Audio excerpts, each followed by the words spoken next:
started, I was 3. And when the season ended, I was 4. So coming to the gym meant a lot to me because of soda pop and popcorn and the sound of the people screaming and yelling. And I really never grasped what was going on for a few more years later. That's when I was the mascot at Beloit College, and we'd leave John Orr and Ron Bonchins out on the floor. And anyway, again, not having any notes or anything, I'm glad I'm Dolph Stanley, but I'm not Dolph Stanley Jr. They threw a Jeffrey in the middle, and I go by Jeff.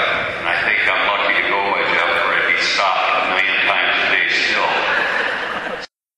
You know, oftentimes we try to put sports and athletics and coaches and achievements like players in perspective. And I think that if there's anything that brings the community together, and I think this afternoon is a perfect example of that, is successful sports programs.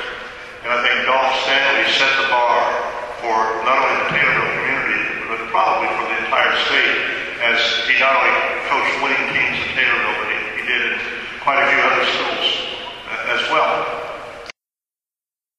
I do want to tell just one little story that I've heard it for a long time, and you all know that stories over a matter of time sometimes get blown a little bit out of proportion. I don't know how much of this is fact and how much of it is fable, but it's still a good story about Coach Stanley.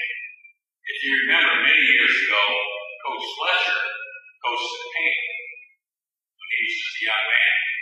And apparently, Dolph coached against Virgil one night. And as the story goes, I suppose Taylor must have won that night because supposedly Coach Stanley went up to Coach Fletcher and said, "Young man, if I were you,